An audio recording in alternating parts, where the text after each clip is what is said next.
couple of things to watch out for in terms of social trading.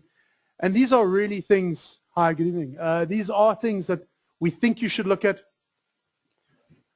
The problem we have with social trading, as they have it on Zulu Trade, eToro, and these sort of guys offshore, on Zulu Trade there are 20,000 trade leaders, or EAs as they call them, expert advisors. The problem with 20,000, that's a lot of guys I've got to go through and figure out who I want to follow and who I don't want to follow. You want to kind of have a smaller universe of guys to follow. You want to kind of know them. You want to read their blogs. You want to read their research. You want to get their trading ideas. You kind of want to almost build up a relationship.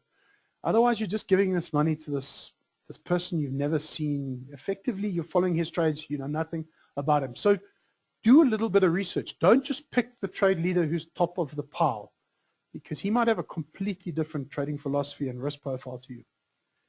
Manage the risk profile.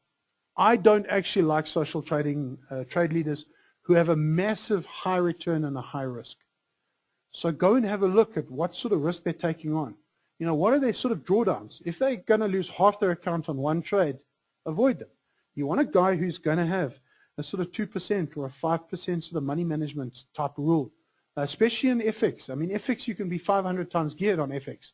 You know, the game is over very quickly when you're 500 times geared. So you don't want big drawdowns, and you don't want guys who set deep stop losses, because that will destroy your account. Because, you know, you want tight stops, you want quite tight take profits as well. You also want good money management. You don't want him just doing one trade and putting all his money into one trade. You want to have diversification across several trades at a time. So money management's important. So this is the sort of risk metrics you need to look at and understand when you look at these traders. The good thing about Coattail investing or copy trade investing is you will learn. If you pick the right guy to follow and you follow his trades and you see how he thinks and how he does his technicals, you will learn. You'll understand trade setups and why he's getting in, and 2-to-1 stop, you know, win to loss ratios and these sort of things. You will start picking up those things even though you're not doing the trade. Well, you are doing the trade. Effectively, at the end of the day, it's trading in your account and it's your trades. But you need to kind of upskill yourself at the same time. Otherwise, it's just like giving your money to a unit trust manager. You might as well learn something along the way. So it's not a bad approach, especially if you're getting a lot of collateral from that trade leader. And time to market. Don't get involved in a system that has delays and latencies, etc. Because especially in the FX world, if he gets involved in a trade and it takes your system 5 or 10 minutes to copy that trade, too late. Because news kind of non-farm payrolls can come out in between, and he makes the profit and he already banks it and you're not even in the trade, and then you get in the trade later and he's getting out. You know, you need fast systems for this. You don't need fast systems. Your provider needs fast systems. Okay, you just need an internet connection. You just need to say follow. But he must have decent systems, no latency on following those trades. If you're only doing one trade a year, then you don't really care about latency. But if you're doing 10 trades a day, then you care that your trade must go in simultaneously with his. And remember, in terms of how these systems work, unfortunately, and this is where we will run into some snags doing this in South Africa, is that all these trades go in simultaneously. And they all go in as individual trades. And they all have their own time price priority.